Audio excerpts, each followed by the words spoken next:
Júnior, as pessoas já chegaram. Estão ali? Já estão ali. Mas elas não só estão ali, como também estão aqui nas redes sociais. Sim. Eu conheço já alguns rostinhos de quem assiste Aqui, ó. o programa Impelincados, porque elas estão curtindo a fanpage aqui no Facebook e estão comentando. Tem gente falando que a gente não leu deles. Ah, é verdade, tem. Mas, gente, Tem. o programa tem tempo limitado aqui, né? E aí a gente consegue ler alguns. Na verdade, a gente leu todos. É verdade, a gente leu todos. Porque eu sei que ela tá reclamando que eu não li o dela. Sim, é verdade. Ler, a gente lê. Mas quer que lê no ar. É verdade. Falando nisso, olha aí os comentários que a gente vai mostrar essa semana. Fabiana Dumanda. Amo o jeito que esses pastores tratam os temas apresentados. Com eles conseguindo entender as coisas de forma fácil. Obrigado por tudo. Eu, meu marido e minha filha caçula finalmente nos batizamos. Que legal! Aceitar Jesus é uma bênção mesmo. Parabéns! Mensagem de Elaine Castro Júnior. Ela diz assim: estes dois malucos do Hiperlinkados somos nós, Júnior e Diego. Com este jeito doido de explicar, fizeram com que eu entendesse assuntos complicados como a marca da besta. Parabéns pela didática e pela alegria de evangelizar. Valeu, Elaine. Graças a Deus você entendeu isso e é um privilégio, uma graça de Deus a gente poder participar disso na sua vida. Um grande abraço.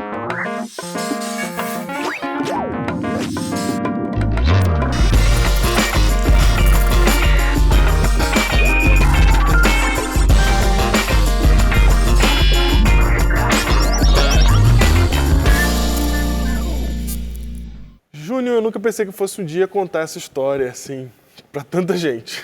Ah, é? É. Uma vez, há uns anos atrás... Vamos lá, vou até me posicionar aqui. Senta que lá vem a história, vamos lá. Posicionar. Eu e um amigo meu, um pastor também, a gente foi fazer uma viagem de São Paulo para o Mato Grosso. Certo? A gente foi fazer para pregar lá no Mato Grosso, certo? E aí, na volta, eu fiz o caminho pelo Google, né? Estava de carro. Estava de carro. Fiz um mapa, né? Porque na época até tinha GPS já, mas o GPS não andava nesses cantos do país na época. Entendi, Hoje o GPS funciona em todo lugar. E aí o Google me falou assim, ó, vai por aqui que não tem estrada de chão. Confiei. Confiei. E aí não era bem verdade, porque teve um trecho que não tinha o que fazer. Perdi um tempão indo e vindo, que eu falei, não é possível que eu vou ter que entrar em estrada de chão. E eu tive que entrar em estrada de chão com o meu carrinho. Certo. 1.0 lá, balançando. Falou, não vai chegar em São Paulo se Eu entrar na estrada de pensei chão. que ia perder todas as peças no caminho. Sim. E um trecho de 60 quilômetros, ele estrada de durou... chão, é isso? De estrada de chão. É isso? É Eu isso. achei que era daqui e ali. Não, 60 quilômetros. Daqui ali. Era um trecho de estrada mesmo. Sim. Com aquela costelinha assim que fica, sabe? Sei. O carro vai chacoalhando, Sim. 40 por hora ele vai chacoalhando. E aí eu passei a noite fazendo esse trecho. Ah, não, à noite ainda. A noite ficar legal. inteira. A gente entrou no trecho, era o quê? Meia-noite, e eu saí do trecho, era cedo de manhã. Algo assim, entendeu? 60 quilômetros. 60 Porque é quilômetros. isso mesmo. É isso. Porque quando é 5, já parece que é 60. Isso. Exatamente, né? É. A gente sempre, quando anda na estação, a gente perde a noção. Não vai, não anda. E eu estava arrebentado de sono. E o meu amigo não dirigia. Inclusive, um salve aí pro meu amigo Jean Matias, está no Hospital Adventista de Belém. Tá internado? Não, ele trabalha lá, ele é Ok. capelão. Só pra... É verdade. Foi bom que você tenha feito essa pergunta. Ok. E aí, ele não dirigia à noite e falou assim, não, agora está amanhecendo, pode ir. É até interessante, a cidade que a gente chegou, Júnior, chamava Chapadão do Céu. Sim, um abraço aí pra você de Chapadão do Céu. Chapadão do Céu, nunca tinha ouvido falar dessa cidade. E a gente trocou de lugar, eu fui dormindo, daqui a pouquinho o Júnior faz assim, eu dormindo, né? Cansado, arrebentado, acordei. Ele falou assim, Diego, tá acabando aqui o combustível. Tá acabando. Falei, não, tudo bem, para no próximo posto. Para no posto. E deixa eu dormir aqui. Quando acaba o combustível, a gente para no posto. Isso. Aí daqui a pouco eu senti um outro cutucar. E aí, meu amigo, não teve posto naquele trecho. Tava parado já. Não tinha Já posto. tava paradinho. E o carro tava morrendo. E a gente parou no canto do meio do Mato Grosso lá. A gente não sabia o que tinha naquela região. Não passava ninguém naquela estrada, até porque não tem posto. Acho que é por isso que não passava ninguém. Não, tem vários trechos gigantes que não tem posto nesse Brasil. Pois é. Eu Você tá acostumado aqui, né? Eu devia ter abastecido no Chapadão do Céu, mas eu tava tão cansado que eu não prestei atenção. Na Bandeirantes não falta posto. Não falta Na posto. Dutra, né? Mas tem lugares do Brasil que não tem. Então você já tinha esse paradigma já. Isso. Não, para no posto. Como assim? Descobri que não é assim que funciona. Mas eu tô contando toda essa história para te contar o que aconteceu de interessante ali, ó. Quando a gente parou o carro, e a gente saiu do carro, aconteceu uma coisa muito interessante. Eu nunca tinha visto aquilo. Uma multidão de moscas nos atacou. Atacou. Não é mosquito que pica, não. Sabe aquela mosca que fica voando quando você está comendo? Sim. Mosca mesmo. Mosca. Mosca. Um monte, Júlio. Vieram. Elas moravam ali. A gente parou na casa delas. Sim. O carro parou ali. Não dava para chegar o carro para frente, para trás. Parou em cima da casa Parou delas. ali e elas moravam ali. E aí, cara, elas começaram a atacar a gente. Foi um desespero. Atacar, que eu chamo, é pousar, né? Sim, Pousar em todos os lugares, desesperado. Eu falei, olha, fica aqui, Jean. Fica aqui. Eu tô querendo saber como é que... Que eu vou lá resolveu? buscar Lá. o combustível. Onde é lá? Eu não sei. Eu Por peguei... que tinha que ficar ele ali? Não, alguém tinha que ficar cuidando do carro. Não vai levar o E eu carro. fui andando até passar um caminhão e me dar a carona para 70 quilômetros à frente eu achar um posto. Ok, mas a Ainda questão tinha não é essa. volta. No fim da manhã eu estava voltando. E quando eu cheguei com as garrafas, ele ficou dentro do carro lá e Já é as moscas. já é as moscas. Certo. E o problema é o seguinte, dentro do carro é quente, fora do carro mosca. O que você faz? Quando eu cheguei, Júnior, foi a cena mais engraçada que eu vi. Foi porque o Jean, ele já estava acostumado. Habituado. Ele já não via problema. Já tava- Eu naquela agonia, naquele desespero, e elas andavam, e ele já blazeja. O cérebro já tinha dado um jeito de se adaptar àquela situação. Se adaptou. Se adaptou. Porque nós, seres humanos, a gente se adapta a qualquer coisa. Sim, a qualquer coisa. Você pode ser posto na situação mais complicada. Se você ficar ali muito tempo, você vai se adaptar. Você fica ali. Porque a gente é feito assim, para se adaptar. Deus fez a gente assim. Então, se você... Que alegria de te ver de volta, voltando. Ele falou, não, o Diego foi embora. Eu lembro que Ninguém volta aqui. Ele estava abastecendo o carro, assim, enquanto ele abastecia com as garrafas lá cheias de combustível, e as bichinhas andando, voando. E eu desesperado, ele já... Eu quero ir embora daqui. E a mesma coisa acontece. Se você for, por exemplo, se você for morar num lugar muito... Por que tem gente que mora na Sibéria? Eu não entendo por que tem gente que mora na Sibéria. Por que tem... O que você tem contra a Sibéria? É frio. A ponto de se dar uma cusparada e o cuspe chegar congelado. Uma pedrada. Congelado no chão. Eu tenho um amigo missionário que foi para Mongólia, e ele falou que ele abria a geladeira na Mongólia quando dava menos 40 e a geladeira era quentinha. Não, é pra isso que eles usam geladeira, não sabia? Pra aquecer os Quando ele queria fazer uma bebida, ele botava fora da janela e era o mesmo que estar no congelador. Dá uma pedra, Por que não bebe tem mais. gente que mora num lugar desse, Júnior? Eu não sei por que tem, mas eu sei uma coisa, a gente se adapta a tudo, até a menos 40 graus. Fica lá. Eles vivem lá. Vive. Ele acha estranho você É a falar mesma assim. coisa. Quem mora lá nesses lugares lá, Lá, mais frios. no hiperlinkado de lá, É. eles estão dizendo assim, sabia que tem tem lugar gente- do mundo que usa geladeira pra esfriar as coisas? Isso. Entendeu? Então a gente fala assim, sabia que tem gente que vive num calor de 40 graus? É 40 graus. Né? 40 graus, você sabe o que é isso? Sabe o que é 40 graus? 40 graus. E tem gente vivendo lá no 40 graus. Aqui no Rio de Janeiro, Mato Grosso. Eles ficam lá. Manaus, Eles né? vão na igreja de terno. Todos esses lugares são quentes e a gente se adapta. Em lugares úmidos, a gente se adapta. Em lugares secos, a gente se adapta. Porque a gente se adapta. A gente foi feito por Deus para se adaptar. E aí isso pode vir para a religião. A gente se adapta com a religião. Porque como a gente se adapta a tudo, a gente passa a viver já sem nem perceber as coisas que a gente se adaptou. Não sei, você não consegue mais. Não consegue mais. E é por causa disso que a gente vai contar mencionar uma história, mas contar uma história específica aqui, que é a história que está em 1 Samuel. 2 Samuel, capítulo 6, versículo 6. Ó, capítulo 6, verso 6. Já posso ler? Pode ler. Quando chegaram à ira de Nacon, Uzá Usar. esticou o braço e segurou a arca de Deus, porque os dois haviam, os carros de bois, Certo? haviam tropeçado. Estou pensando. A ira do Senhor acendeu-se contra Uzá por seu ato de irreverência. Por isso Deus o feriu. E ele morreu ali mesmo, ao lado da Arca de Deus. Essa é uma história complicada da gente entender, né? Ela incomoda.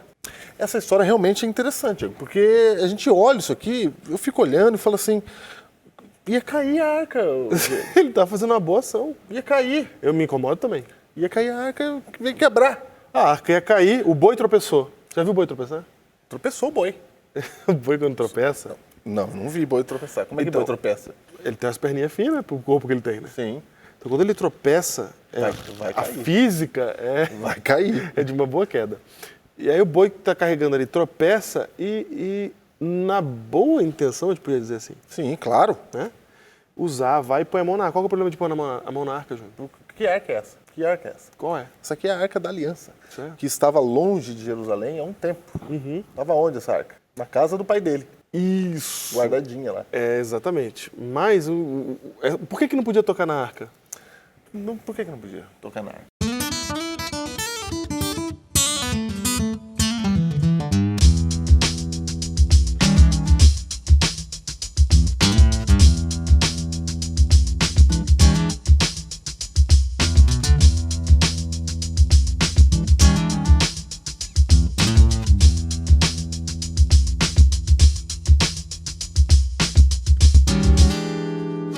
Júnior, a Arca da Aliança, ela era sagrada e ela vivia no Santo dos Santos, Sim, como a gente já viu aqui no começo dessa temporada. onde só entrava o sumo sacerdote. Sim.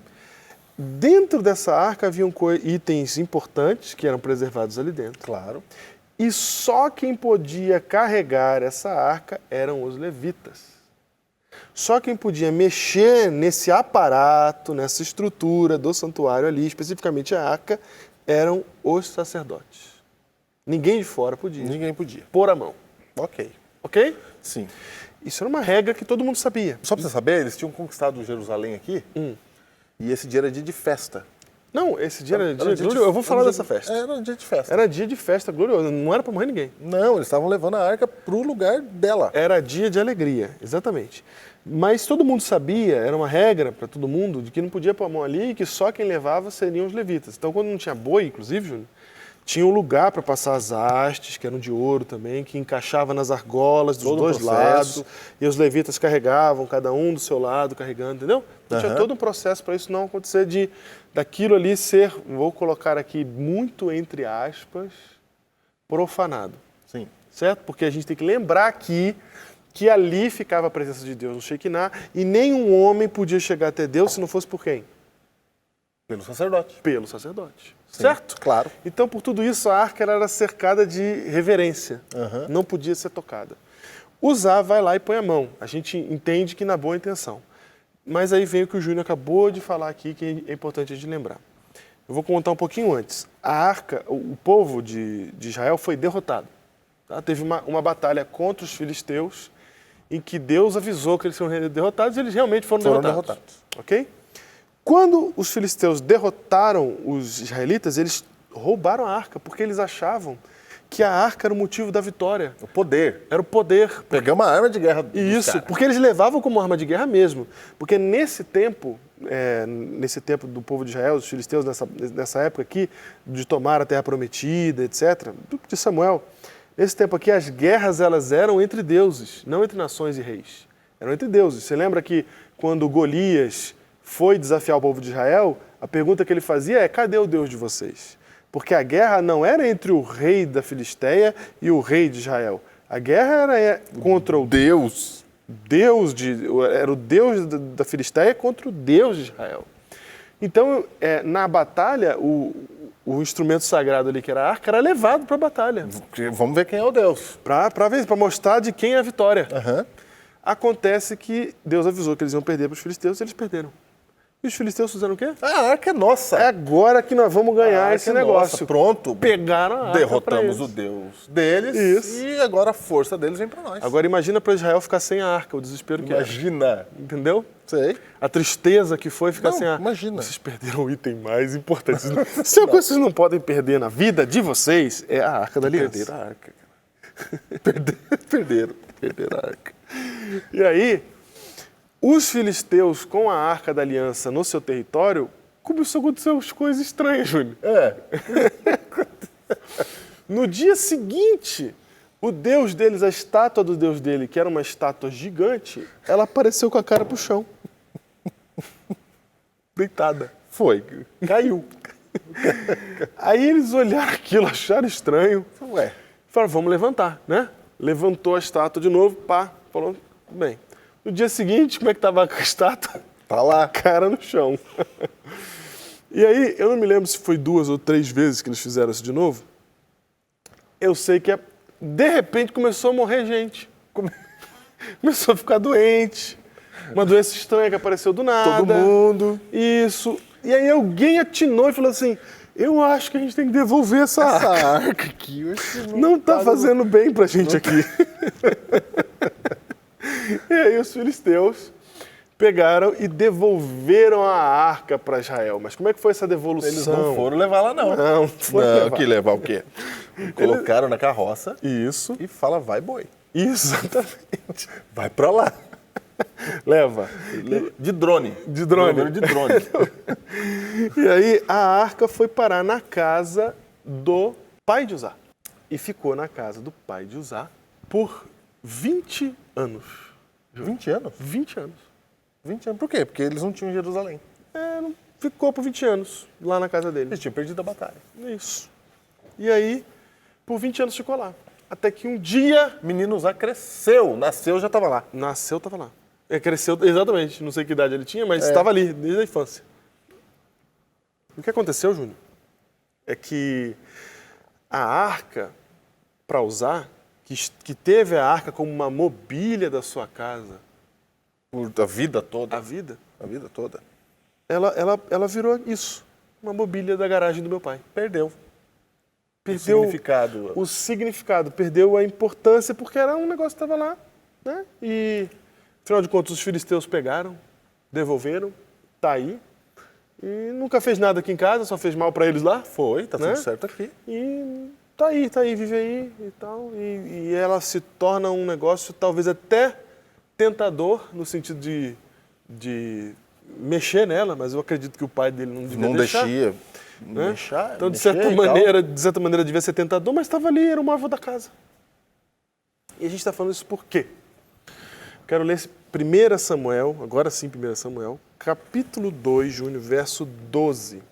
Diz assim, agora é outra história, mas é o mesmo princípio. Eram, porém, os filhos de Eli, filhos de Belial, e não se importavam com o Senhor. A gente sabe que os filhos de Eli, Júnior, eles eram sacerdotes, filho do sumo sacerdote que era Eli, e eles morreram dentro do templo. Por que morreram dentro do santuário, Júnior? Porque eles acenderam fogo estranho. Isso, fogo estranho. Lá dentro do santuário, você tinha o candelabro. O candelabro, exatamente. E o incensário também. Uhum. E você tinha que colocar ali um material específico que era do próprio santuário. Sim. Tá, o carvão, para botar o fogo para queimar, certo? Era tudo especial, separado. Isso. Só que você está todo dia indo ali botando carvão. Todo dia vai ali e põe carvão. Mas tem que ser o carvão sagrado. Isso, aquele separado para isso. Aí você fala, mas carvão sagrado, carvão é carvão. Um belo dia, Nadab e Abiú falou assim, eu vou levar esse carvão aqui. Ah, vamos logo, acende esse negócio. Vai, eu tenho que cumprir um negócio aqui. Acende a gente tem mais é que fazer logo. Pega esse daí mesmo. Pega esse que não vai dar nada, não. Nessa de levar para o templo uma coisa que não deveria ter levado para o santuário, que estava determinado ali, eles não deram importância ao Senhor, diz o texto bíblico. Aquilo era tão comum para eles que se tornou nada. Eles se adaptaram àquilo e aquilo perdeu a sua importância.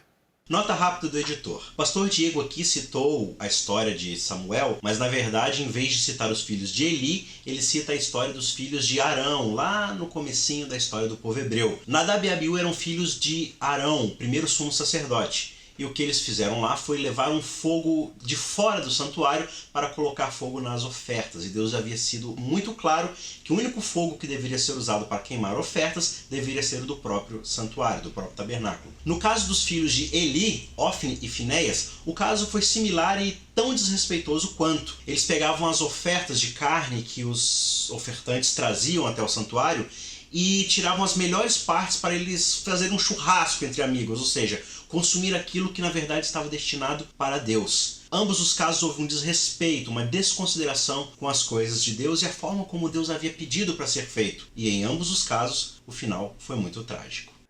A arca perdeu a importância para usar, porque ela era uma mobília da casa dele. E quando chegou naquele momento ali, ele pôs a mão. Entendi, ele não sabia. Entendeu? Ele se adaptou. Ele achou que... Por que a gente está falando isso para vocês? Por quê, Júnior? Por quê? Vou ali, ó. Olha ali comigo. Vamos para um. Olha lá. Sabe por que a gente está falando isso? Porque você que... Eu vou falar da juventude agora. Fala. Tá bom, tá bom. Vou usar o exemplo da juventude, não pode acontecer com todo mundo. Certo. Mas você da juventude está mais exposto a isso. Porque você já nasceu, já estava lá as coisas. A igreja já estava lá. Já estava construída, talvez, a igreja que você frequenta. Já tinha liturgia, Já tinha liturgia, as músicas. já acontecem. E aí você olha aquilo e você não tem ligação, não foi você que construiu. Você não sabe o porquê. Você não sabe por quê, não sabe a história. Tem um irmãozinho que senta lá no fundo, talvez o que abre a igreja, talvez aquele que, né? Porque a gente não vai abrir igreja, a juventude não abre igreja, na maioria das vezes. É verdade. É aquele irmãozinho que abre sempre igreja. irmãozinho, Né? Esse irmãozinho, ele deu tudo para construir aquilo e tal. E aí, esse irmãozinho, aí a gente chega e já está tudo pronto. Já está tudo aqui. Corre o risco de a gente perder a história. A gente perde a história, a gente perde a essência. E a gente trata como se fosse comum. Vira mecânico. Vira mecânico. Eu posso fazer uma coisa sem estar pensando nela? Pode, claro. Claro, você nem pensa mais. Você nem liga, não olha. Você faz, você está ali Você fazendo. sai fazendo, você não sabe a história. Sabe quando você está ali lavando louça, por exemplo, está ouvindo uma música, alguma coisa, ouvindo um programa, um podcast, Sim. e você esquece que está lavando a louça? Porque hoje a gente é assim. A gente faz várias coisas ao mesmo tempo. Isso. Isso mesmo. E aí quando você entra na igreja, você está lá, você continua lá com o seu celular. Não quero entrar nesse mérito. Não vou entrar nesse mérito. Não. Okay. De jeito nenhum vou entrar nesse Porque mérito. é um outro programa, fica muito longo. Não vou entrar nesse mérito. Assim, se pode, não pode celular, não é? Não mude o que a gente está falando para pode ou não pode, não é disso. Não. Eu estou falando que você entra lá e você frequenta o culto lá, você não canta mais, você não ora. A gente não sabe mais por que ajoelha para orar. Não, porque é o momento, o cara falou ajoelha para orar. Essa oração é de ajoelhar. É de ajoelhar. Essa é de ajoelhar. Tem uma que é de ficar em pé e tem uma que é de ajoelhar. Tem de ajoelhar. Você não troca isso, você não inverte essas... Por quê? O que a gente está falando é que é possível viver uma fé sem dar importância para ela. E você está na fé. Sem dar importância para o Deus dessa fé. Sem ter a consciência de que quando eu me ajoelho, a gente já falou isso aqui no Impelicado sobre liturgia, eu estou diante do Criador de todas as coisas. É muito fácil perder isso. É fácil perder. Perder essa essência. Até porque a igreja, ela é feita de processos e rituais. Processos e rituais são repetitivos. E a repetição, a rotina faz isso. A rotina, exato. Cotidiana, a rotina. Por exemplo, você pega a Bíblia hoje. Está aqui a Bíblia. Você pega a Bíblia. A gente pega a Bíblia de um jeito que o povo da Idade Média, se pegasse a Bíblia hoje... Nossa. Vamos falar a verdade. Meu Deus do céu. O povo da Idade Média, que não tinha Bíblia... Eu tenho muita dó do povo da Idade Média. Que morreu queimado. Não é? João Rus, o povo todo lá que lutou para copiar, para entregar a Bíblia para alguém. Contrabandear. Um pedaço da folha da Bíblia. Riqueza que era um pedaço da folha da Bíblia. Se eles pegassem na mão a Bíblia... Os caras choravam. Não. É chorar. Eles iam olhar aqui e falar, tem duas? Eu me emociono de tem pensar duas? o que é a importância deles, para eles. Mas hoje a gente pega a Bíblia, a gente pega... É Bíblia. Tá aí. Tá em tudo. E o que a gente tem é bom mesmo que seja como é hoje. É muito Era bom. difícil lá. É bom que tenha uma, duas, tem no seu celular, tem onde você quiser tem Bíblia. É assim, ainda bem. Espalhou como folha de outono a Bíblia. Só que o efeito colateral disso é que você tem a tendência de você perdeu. Perde valor pra gente. Perde. Quando Deus perde valor... E eu não estou falando do papel Bíblia, estou falando do que está escrito nela. Perfeito. Né? Que é o pior ainda, que aí você olha para o que está escrito de forma comum. E numa determinada instância, Júnior, quando Deus perde valor, as coisas de Deus perdem valor. Esse texto eu já sei, esse texto eu já li. Eu vou ler de novo a história do bom samaritano. De novo esse sermão. Eu vou vir de novo, vou ler de novo, vou cantar de novo, vou ajoelhar de novo, vou orar de novo. E aí as coisas viram só uma prestação de conta, um fazer por fazer. você faz. Você está acostumado. Faz por fazer. Está acostumado. E a Bíblia está falando assim, ó, quando você faz por fazer, quando Deus pede a importância para você, você pode cometer um erro fatal. Qual é? Fatal. Não. É fatal o erro, hein? Ela não está dizendo qual. Ela está dizendo, você pode cometer um erro fatal. Entendi. Em outras palavras, estar desavisado pode ser fatal. Destruirá muitos que vivem despreocupadamente. É verdade, destruirá muitos que vivem despreocupadamente. Então, se eu não estou prestando atenção na minha religiosidade, eu posso ser destruído dentro dela sem perceber. De repente, da noite pro dia, pá, Acabou. não estou falando que você vai cair morto. Não, mas pode ter alguma coisa que está matando a sua religiosidade. Exatamente. A sua religiosidade A sua religiosidade. agora, e você não está nem percebendo. Aí, às Porque vezes você você vai chega- na igreja, você está lá, você não percebe. Aí você chega e fala assim, pastor, eu não estou conseguindo mais sentir Deus, eu não estou conseguindo mais ver Deus, ter religiosidade, eu não consigo mais, essas coisas para mim estão muito vagas e tal. Isso é a amostragem que fala com a gente. Isso, porque tem um monte que não fala. Tem uns que já não estão falando nada. Exato. Por que isso acontece? Porque rotina, costume, dia a dia faz isso. Você tem que pensar a sua religiosidade.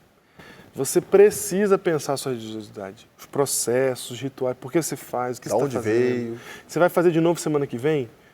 Pensa o que você está fazendo. Leva Deus em consideração como parte daquilo, que você está fazendo aquilo para Deus, de verdade, de fato. Não por mecânico, não porque está automático, não porque o pastor mandou você levantar para cantar. Você levanta para cantar, que você está falando assim, ó, eu sou uma voz nesse mundo que louva o nome do Senhor. Isso, vou louvar o nome do Senhor. Do Senhor, entendeu? Eu vou me ajoelhar aqui porque agora eu vou falar com o Altíssimo, não é? Eu vou ajoelhar aqui, quanto tempo vai durar essa oração, meu Deus do céu? Não é? É isso. E isso é grave. É grave. Bem grave. É grave. Na WBU é grave. Usar é grave. Pra gente entender, que às vezes até na boa intenção, né, Júnior? Não, a gente... Quantas coisas erradas a gente não faz no cristianismo na boa intenção? É. Porque a gente acostumou com o processo. Não, é assim mesmo. Não tem problema. Esse programa, essa história, é para você pensar a sua religiosidade. Para que seja verdadeiro cada coisa que você faça. Que você obedeça a Deus de coração, por amor a Ele. Que você faça a vontade dEle por causa dEle. E Ele esteja em tudo na sua fé. Que a sua fé seja reavivada e você saia do ritual, do mecânico, em nome de Jesus. Após um grande período na mão dos inimigos, a Arca da Aliança finalmente foi recuperada e ficou na casa de Uzá, que acabou perdendo de vista a santidade da presença divina que aquele objeto simbolizava. Enquanto era transportada de volta ao templo, a arca estava para cair, mas Uzá estendeu as mãos para segurá-la, sendo fulminado na mesma hora. Muitas vezes a nossa relação com Deus e os rituais religiosos que praticamos acabam caindo na rotina e perdemos de vista a santidade que possui aquele com quem estamos nos relacionando.